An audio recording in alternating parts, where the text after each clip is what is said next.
Welcome back, everyone. So I just finished a car stereo repair, restoration actually. Just shipped it off today, and I got 1, 2, 3 left to do, and I think I have a few more on the way. Anyway, I'm at a point where it's the end of the year, getting to be the end of the fiscal year for my business, and I've done pretty well this year, which means I have a bit of a tax problem. And well, if I'm going to make not a problem, but I owe a lot of money in taxes now. So if I'm going to make any capital improvements, that is new equipment, I'm going to do it now. So I've been using a Hakko FX-971D for now. I've done over 200 car stereos with this iron, and it has been my best friend to the end. This iron has probably gone through 3 or 4 tips, partly because I fucked up. I have left this thing on for days and days on end without realizing it, and I promise to do better. The thing is, with these irons, yes, you can leave these on for a month and they won't burn your house down, as long as, it's not near anything combustible. They're pretty well made, but that doesn't bode well for the heating element lifespan. So anyway, I've decided this is a really nice iron for somebody starting out. If you're learning how to solder, the FX-971D, and they're not paying me, by the way. They're not a sponsor. I just really, really love their equipment, and I put my money where my mouth is. It's actually better that way because you're getting honest feedback, because I'm not being paid to say any of this. I have owned a plethora of soldering irons and stations in my life. This one is the bee's knees. It's also very cheap. It's about $120, and the tips are like $10. So if you're going to buy an iron to start off, you're learning how to solder through hole or even some surface mount stuff where you need localized high intense heat, this is the one you want. The replacement for this is now a discontinued model. It has push button controls, which have been a major source of complaints from other owners of these irons. The new ones have a rotary knob, and I almost bought one just because I was so happy with this one. I just think this one's getting a bit old. Actually, no, there's nothing wrong with this station. I'm going to repurpose it elsewhere in the house.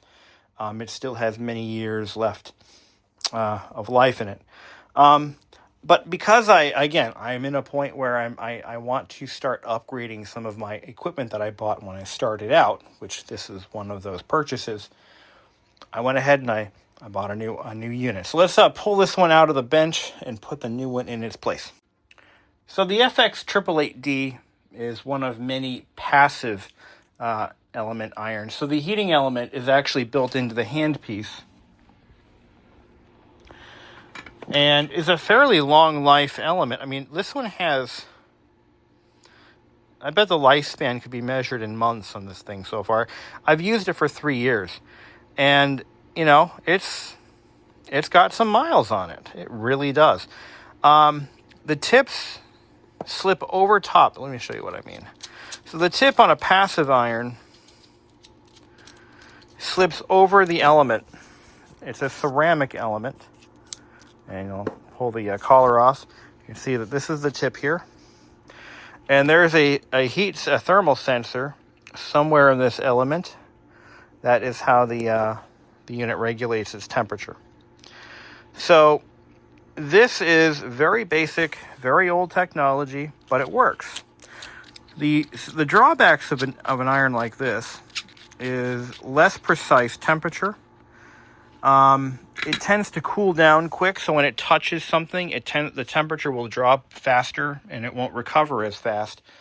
So it can lead to, you may have to bump the temperature up sometimes if there's a large surface that's sinking the heat away or drawing the heat from the tip.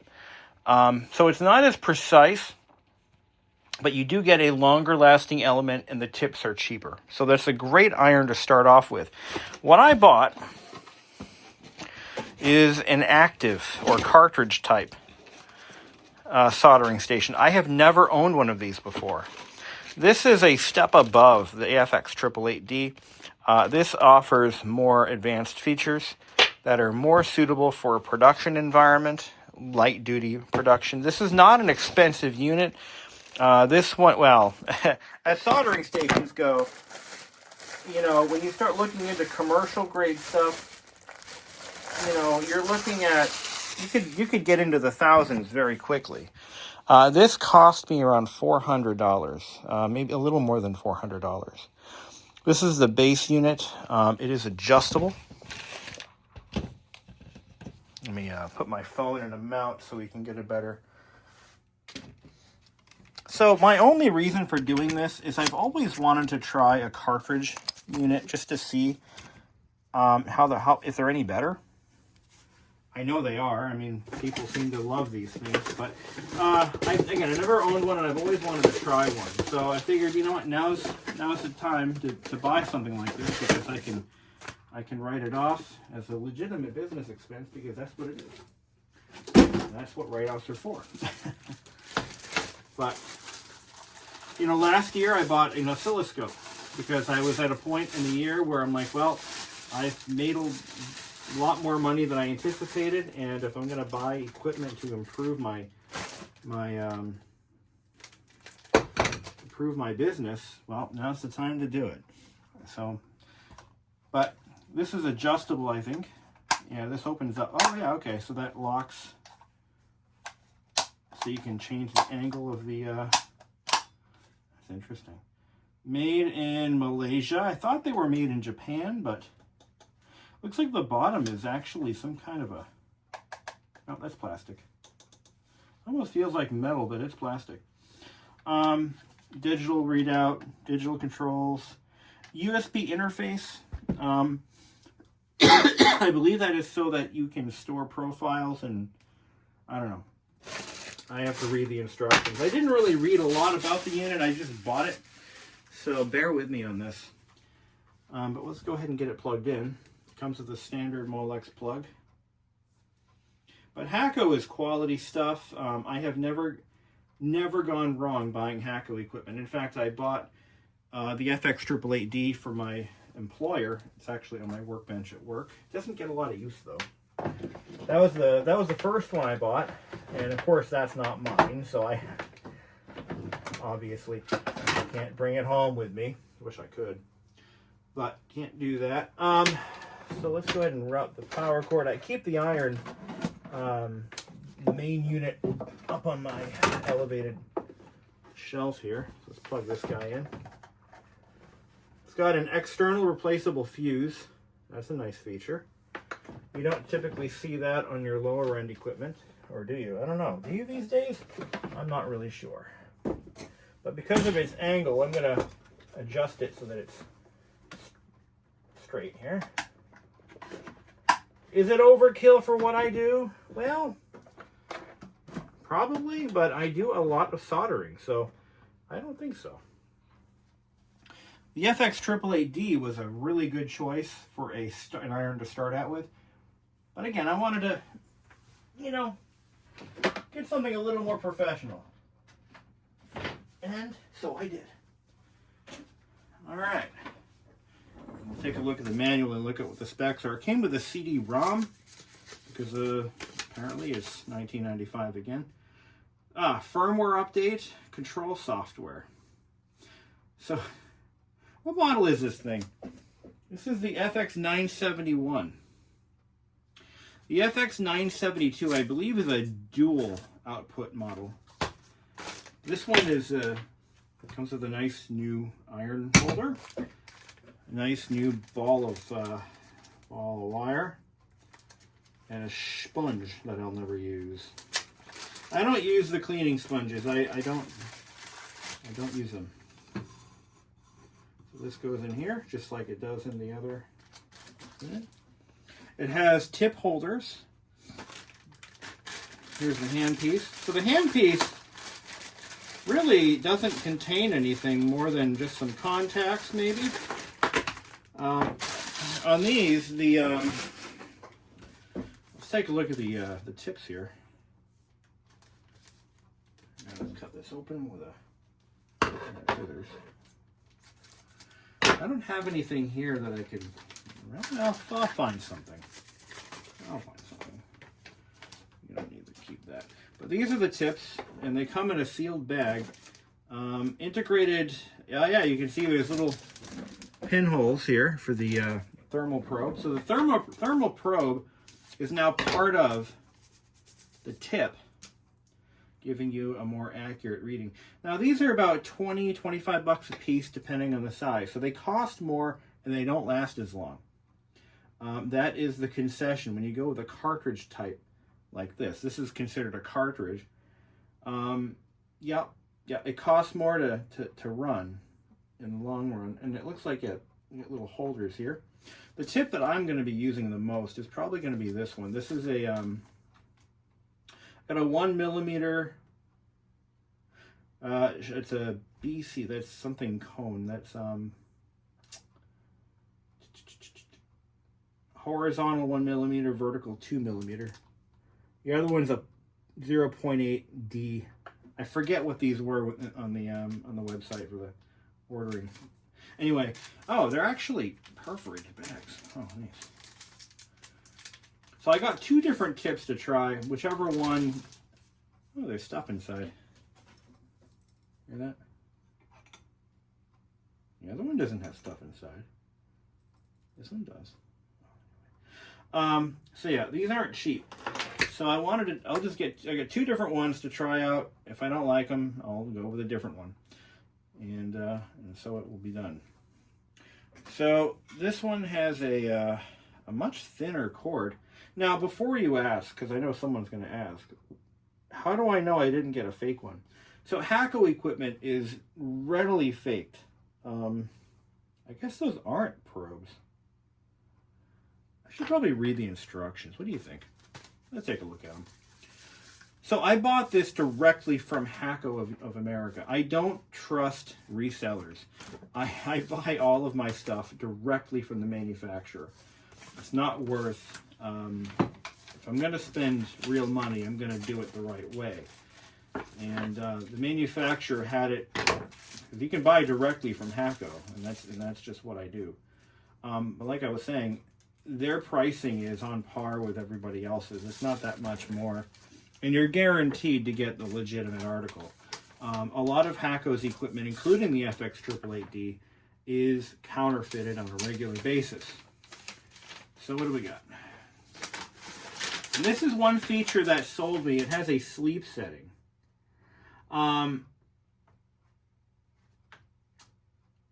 Let's see. The normal screen reappears. Higher fine only activated temperature is set to 300C. I've been running mine at, I believe, 650 Fahrenheit. So, yeah, 650. I'm going to change it to Fahrenheit. Low temp alarm. So, if the temperature drops below set point, it will buzz. The buzzer sound cannot be turned off. Okay, that's funny. Let's see. Error set, ready alarm, auto shut off, and yeah, so sleep setting is, if you place it on the iron holder, I'll set it to 30 minutes or so. I think that's a nice, because this thing should heat up pretty fast. I shouldn't have to worry about that. But it also has a sleep on off, so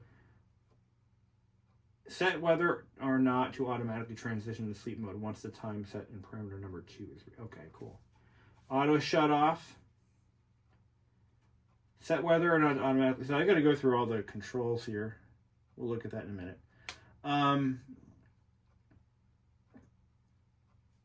What I don't know is what the USB gives me that I would need. Here we go. Connecting to a computer. So you can actually, yeah, you can save the parameters and duplicate them to other units. That's kind of nice. I don't think I need that. Looks like it supports Windows. Probably not Mac, of course. I have a MacBook right next to me. So why would it support Mac? So we need to go through the configuration. Grab the handpiece. So this has a pretty long cable, but is it long enough for me to drape it behind the bench? Because I would like to do that. It's just more convenient. Oh yeah, it's longer than the other one, so I can just drape it around the back of the bench. Okay, cool. So that works. Well, maybe not. I might have to rearrange or reconfigure a few things here, but we're almost there. Yeah, I think that gives me enough room to work, and I can set it here. So I guess I just insert this. Am I missing parts? I'm missing parts. Or is it really just... Huh? Yeah. That can't be right. Is it?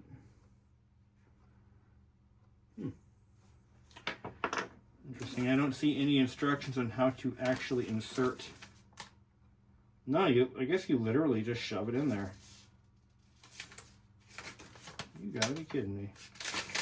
Is it really like that? Let's see.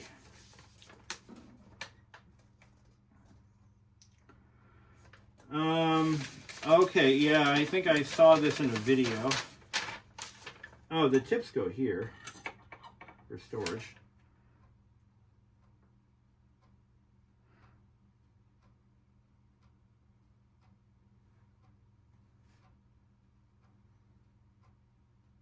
And these little slots are for replacing the tips when they're hot. There's two little slots here. Better angle of that. So these are for removing the tip. You just stick it in there and pull it, and then yeah, that's what that's for.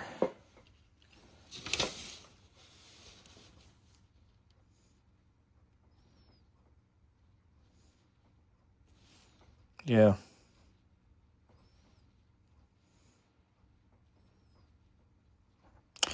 And what you're supposed to do, insert the tip that has been placed in the tip insertion holder into the handpiece and push down. So you're supposed to put the tip in like this and push down. Okay. So there's no keying of the, that's it. It's in. That's all there is to it. All right. Well, let's give it a whirl. So, a lot of this I figured out without reading the instructions, which is pretty typical. The iron receptacle angle can be changed. Okay, yeah, that's the tilt feature I showed you earlier. And of course, if you want to empty your sponge, you just unclip that and it dumps out, just like the 888D if you've got one of those. So one of the confusing things about ordering this is I'm so used to the stations including tips and everything. That's not the case. You have to buy the tips separately. They do not include them at all, and that's just how it is. So they're not included. Battery's not included. I was expecting this to be a bit longer than that, or a little more finished, but okay. All right, let's turn it on. I don't know what SE means. Okay.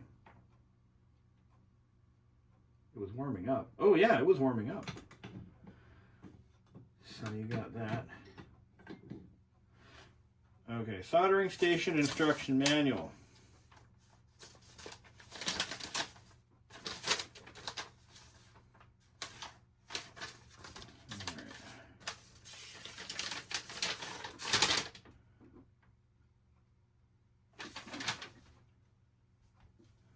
Let's see.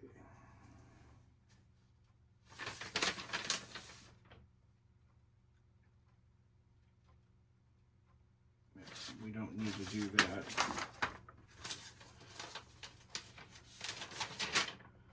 That's a little annoying. How about how to turn on and off? Here we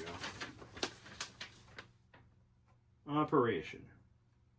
The following display appears after turning the power on.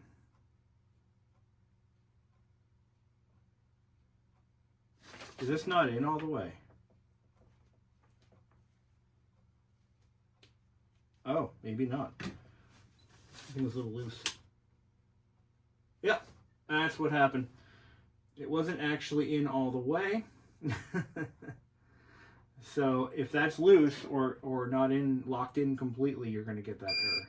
Okay, so it's going up to 700 and that was fast. It's already up to 750 degrees Fahrenheit. All right, so that's okay. That's fast.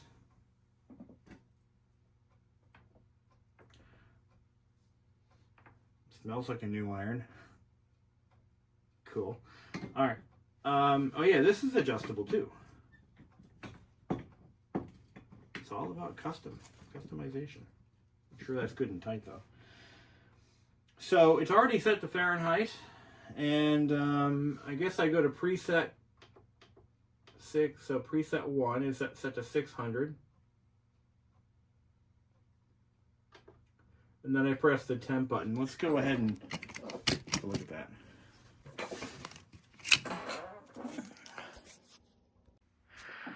All right, so what you do is you press preset 1, 2, 3, and then press the temp button to select it. So I'm going to leave these at default. So we have 600 degrees, 700. I run at 6. I'll try 600, 800, 850, 600. Now to get the most lifespan out of a unit like this, you're going to want to run it obviously at a lower temperature. The higher the temperature, the shorter the element life.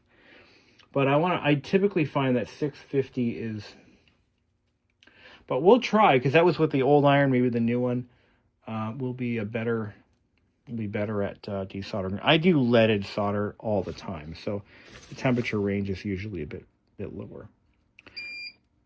To change to P4, yeah, that's it. So that's pretty simple.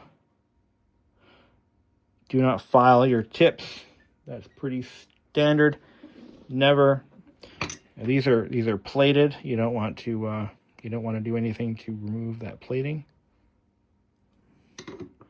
It's light too. This is very lightweight compared to the previous unit I had. Still have. So where's our programming instructions? So we already know it's set to Fahrenheit. So what we want to do, turn on the power while pressing the up button. Okay, so we turn it off. Up button. Turn it on. Okay. Parameter 1 is set to Fahrenheit. Okay. Parameter, I'm going to go back. Up is 2. Time setting. So sleep mode is 1 to 29 minutes.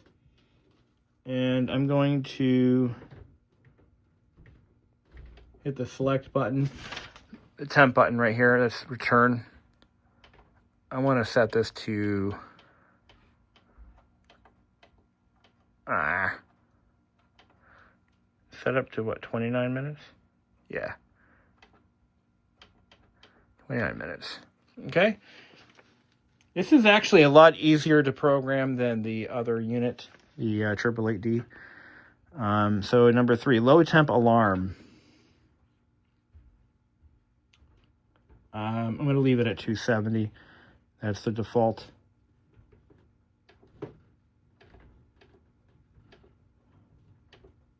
Number 5, error alarm set. I'll leave that on. That actually went off when the... Oh, CE is sensor error. Or SE is sensor error. Iron error is CE. So we already got our first error message. Number 6, ready alarm. I'm going to leave that on. That's a nice feature to have. So when it's up to temperature, it should beep at me. Position 7. We're going to leave that on as well. Auto shut off is set to set whether or not to automatically turn the product off once the time set in parameter number 18 is reached. Okay, we'll leave that alone.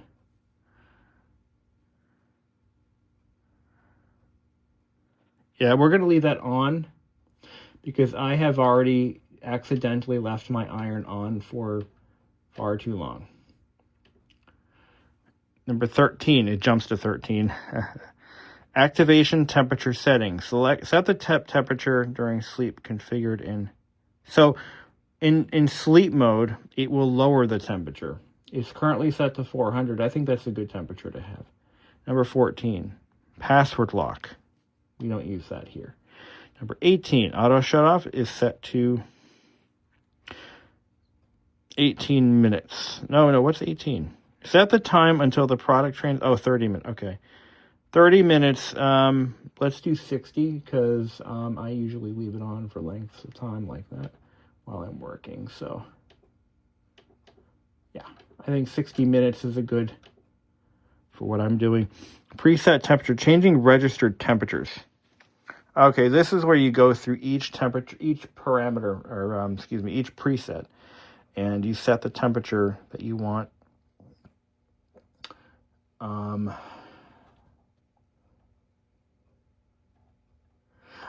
I'm going to set P1 to 650.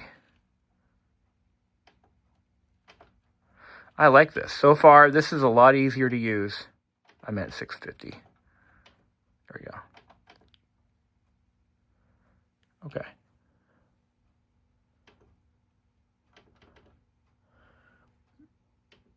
P2 will be 700. 750. I don't ever go that high. Okay, next.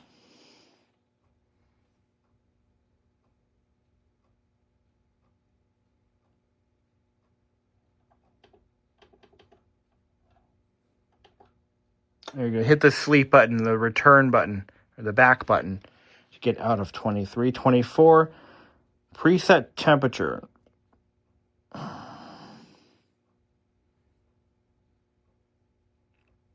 Okay, if you set these to off, the presets don't exist. So it just has, let's say you only use 3 different presets, not 6, or however many are in there. You can set that to, you can actually turn certain ones off.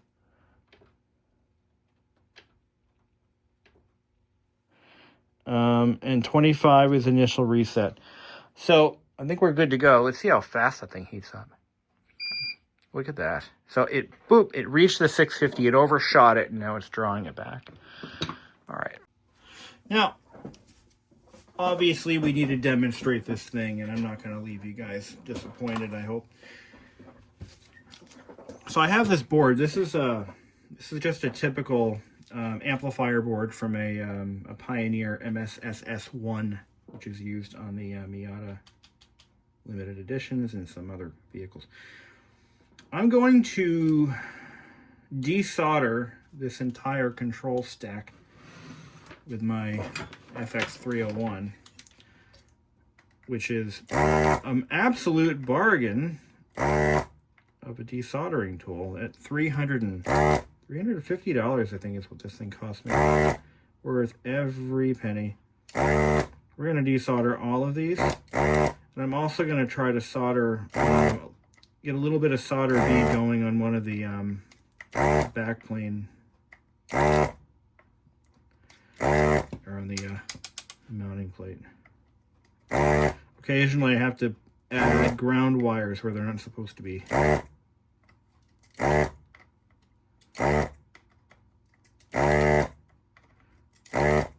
Desolder the whole damn thing. This thing's clogged.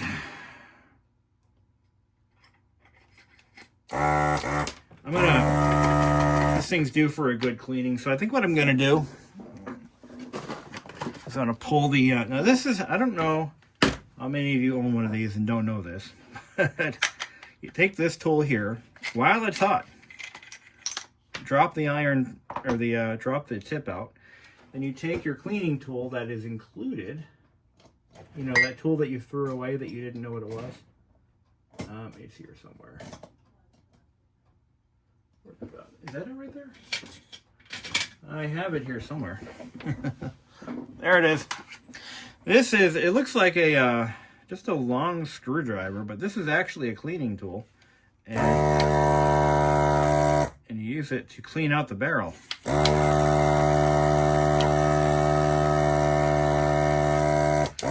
Now, speaking of Hakko equipment with ridiculously long life elements, this was once left on for about 4 days. And you just lock it back in. There you go. Now ready for another day. And you take your make sure you shut it off. Now, one of my my only gripe with the FR301 is the location of the power indicator. See, power indicator is located. Now, Hakko, if you're watching this video, please hear me out. How do you know it's on right now? Let's say you're a busy guy like me, you're doing 100 things at once, and how do you know this is on? Any ideas?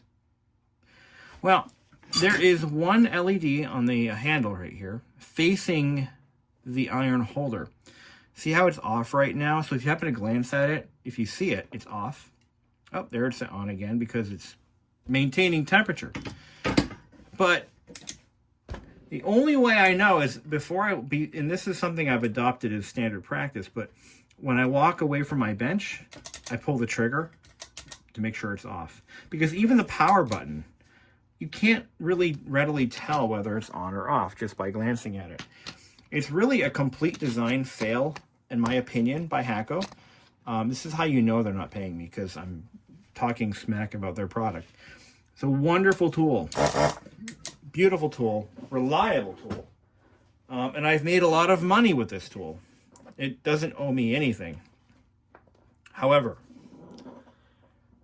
that is an example of a design fail. Just put 2 LEDs facing the user. One green to indicate power on state. All right. And one possibly to indicate heating element state. So if it's heating up, it should be red. Or if you really want to be cool, do a bicolor LED. By the way, while I'm here, I'm changing out my, look at that filter. Oh, it's disgusting. Changing my filters out because I'm in between projects right now. I'm about to start another one. Anyway, we'll put that aside. I'll clean that up later. I clean the barrel out with rubbing alcohol. Take rubbing alcohol. I've tried Windex. Doesn't work. Rubbing alcohol actually cleans this barrel out real nice. And yeah. But Hakko, come on. You make some good shit. To redesign the FR301, add 2 LEDs. Or, as I was about to say, a bicolor LED. Those are really nice because it's one LED does 2 things. When it's green, power's on. When it's red, element is actively heating or recovering. Simple change. Wouldn't cost you much, guys. Wouldn't really cost you much at all. And will probably save some poor bastard from burning his house down. Think about the liability savings. Come on, guys. You can do this. You can do a lot. You're a good company. I like Hakko. I clean everything. Make it nice and clean between jobs. And then what I do, I know this video is supposed to be about the whatchamacallit, the FX-971, but we'll get to that in a minute. This is more important. You buy these filters, they come in a pack of 10. Not that expensive. And they keep that little unit there from clogging up. I love the FR301. It is, I have worked on so many radios and so many computers. I've recapped my entire computer collection with this thing. And it's just the bee's knees. All right. Now, that's what that tool's for. Cleaning it is what that's for. I put those in a separate place so I don't lose them. Because for what I paid for this thing. I don't know. All right. Now, let's do some soldering, shall we? So, this is the board we're going to work on. I've got my roll of This is a brand new roll of Kester. What do I use here? This is 1 pound of, what do we got? 0.031 or 0.8 millimeter, 60-40, good old 60-40. Okay. First time using this little guy. I might have to rearrange this. I don't think this cable's going to work in that. Yeah, the cable could be a little bit longer, maybe. Just like the other irons that they sell, you'll notice there's a little dot right there. Oh, it's off. There it is. Okay, that's your, now watch what happens when I put this against something, like a heat sink that will draw the heat away. It should, in theory, yeah, yeah, see how it's, wow, that is real time. In real time, look at that. It's dropping because the heat is being sunk away from the tip. I put it up against the metal mounting bracket, and immediately you could see that boop, boop, boop. You know, it's coming on a little longer. Here we go. 650 degrees.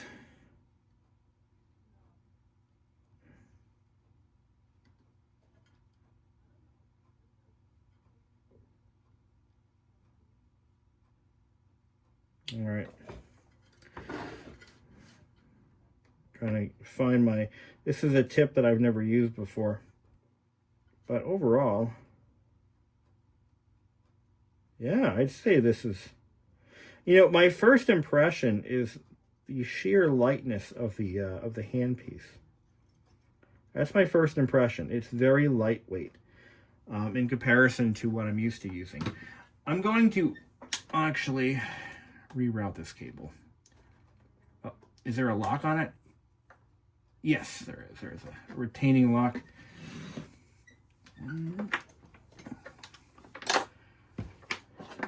So anyway, what happens, so here's what happens when you leave your equipment on for a month. Number one, your iron tip, the whatever plating is on there will burn off. So the tip is destroyed immediately.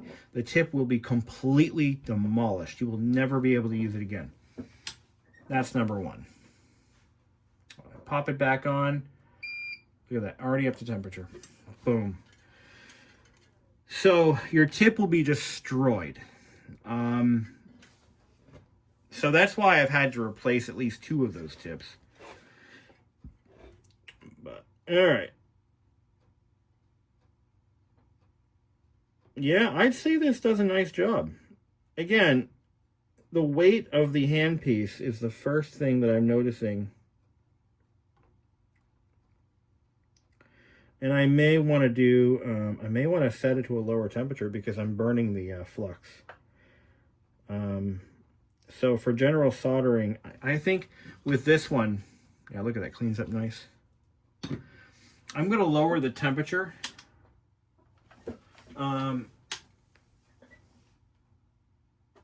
Let's see, which setting was that? 2, 3, 4, 5. It was 13, I think. It was 23. I just did this from memory. That's impressive. Okay, 650. We're gonna drop that down to 600. That's what we're gonna do, which is default. Okay. So let's see how that goes. That was fast. Like, that's much more user-friendly. I wouldn't say it's worth the money just for that alone. But look at that. It recovers faster. And now we're not burning the flux. So we're getting good flow. Use my...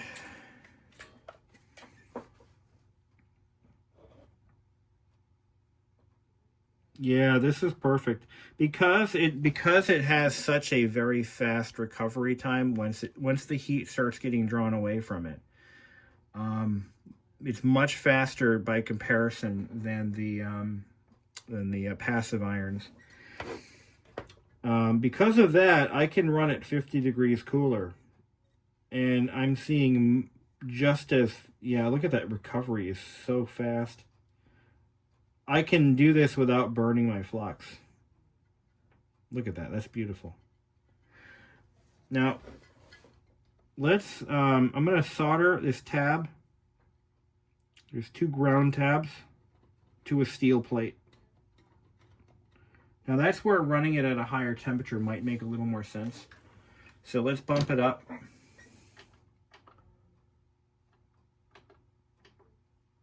To 700 degrees, which is what I would normally do. It's already up to 700. Look at that. See, this is a production level iron. This is not, oh, look at that. It just, yeah, it's taken to the solder just so nicely. Look at that. This is not your, this is not a toy. This is a real iron. Not that the FX-888D is any less of an iron, because it's not. It's a good iron. But this is just a little extra. And a little bit of a write-off for me, so I can finally own better equipment. And I can justify it. Oh, that's temperature offset. I don't want to do that. Okay. So I can't, okay, so if I go in the, all right, so the down arrow brings me to temperature offset, which is, I forget what that does. I have to look at that. My other iron didn't have that function. But, so there's my first impression of the 971, and you know, it's a good little iron. And again, we're still at less than $1,000 for a soldering iron. And that's somehow an achievement, I guess. But there you have it. The 971, my new iron, my newest acquisition for the little hobby business I got going on here. And it has an IR. What is IR for? What is infrared for? IR, is that what that is? So calibrate, so this is, you can calibrate this. IR, what is IR? Oh God, it's got 18 different languages except Laos. All right. All right.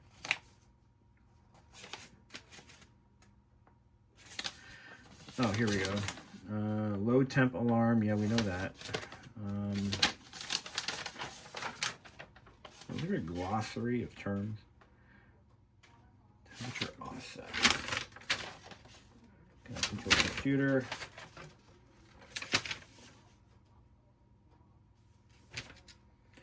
Yeah, so the password thing is actually a feature in the FX-888D as well, if I recall, and that is mainly for, let's say you're a high school or entry-level engineering professor, and you configure all the irons for very specific temperature ranges. That is so that you can prevent the students from making changes on their own. Or you're in a production environment, like for this one, you're overseeing a line of solderers.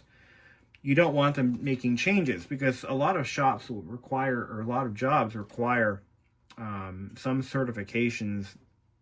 I don't know if this thing can be certified as calibrated, but there are many jobs that a shop will run that the customer requires it to be soldered at a particular temperature. That's all. It's just so the user can't tamper with it. Instruction manual. The instruction manual kind of sucks.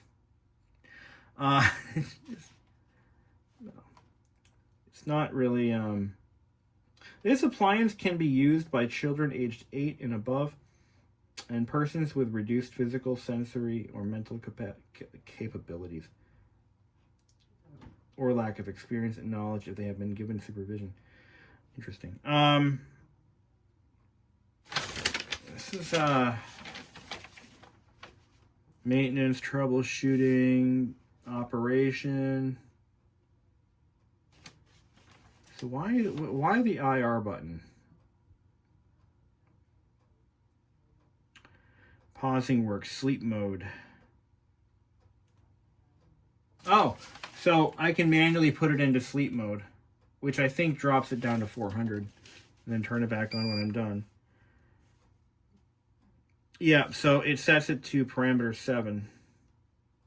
Parameter 13, my bad.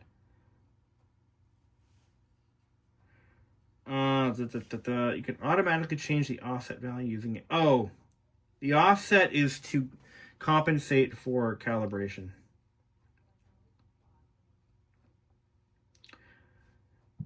And that's what the infrared receiver's for. So Hakko has an infrared tip temperature thermometer thing. And what you do is you point it at the infrared sensor right there. Oh, you're not in frame. Right there. It says IR. That's what that's for. Okay, so now we know. Pretty cool. Nothing I do in this shop requires that level of precision, so I won't be using that feature. And one last thing. Because I bought this directly from Hakko, I got a free gift. Would you like to see the free gift? So this, ooh, this is a nice flashlight. It doesn't come with batteries. Fucking cheap bastards. Does it? It should. Oh, no way. I'm thinking there's batteries in here, but it actually, it's like, and it's got a little flex head on it. Oh, wow. So everything I've bought from Hakko has come with a free gift. I got this. This is lame as it gets. As lame as it gets. This is the Hakko mug. I wanted blue. They sent me yellow. And look at this logo. It looks like it was like from Amazon.com, like made in China crap. You know, it's not even the real Hakko logo. I think I also have a Hakko pen somewhere. So yeah, they like to get, they like the, if you pay a little more for your Hakko tool, they will happily give you, where's the, oh, there's a coin cell in there. And they put this little paper thing. So I'm thinking this flashlight's got like, you know, AA batteries in it or something. And it's just a coin cell. So that's kind of weak. Does the back, oh, it's magnetic. Look at that. Speaking of magnetic, I was watching a YouTube video from a guy who came across, he bought some inexpensive alligator leads, and he found that they had a lot of resistance from end to end, and he thought maybe they're crimped wrong. I forget who the YouTuber was.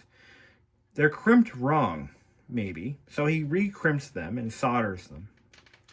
And once again, resistance. So he determined that the wire in the alligator clip is made out of iron that is plated in brass. Copper. Plated in copper. And the way to tell if you've got one of these shitty leads, or take a magnet. If the magnet sticks to it, you have been had. Because a magnet should never stick to wire unless it's iron, which is the cheapest wire known to man.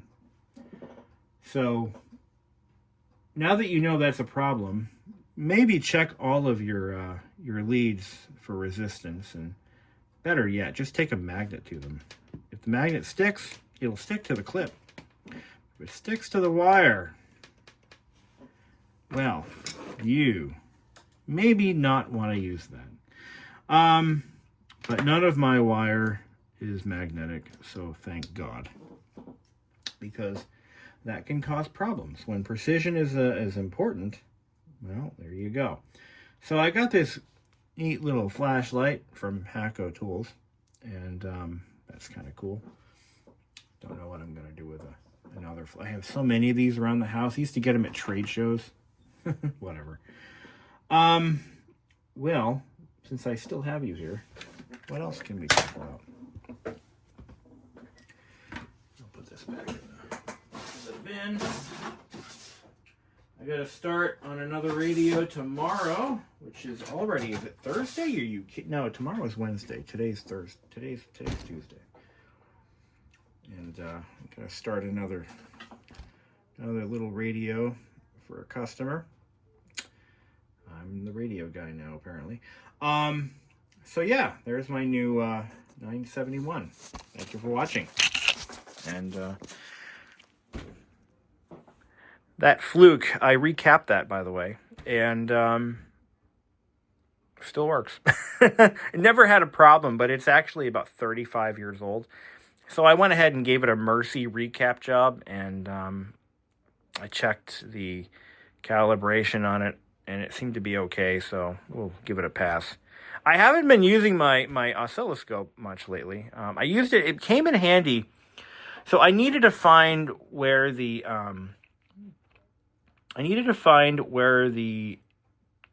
tape movement sensor, it was putting out a pulse.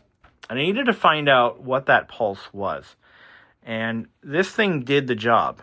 That was the only thing I really used it for. I have been using it to see the output values of my my Pioneer radios that I work on for the body sonic amplifiers. I've used it for that. I tried using it to measure frequencies, and I found it to be less intuitive than just using my Fluke 45. That thing does a nice job, but that thing not so much. Maybe I'm using it wrong, but I still have a lot to learn. All right, guys, that's it.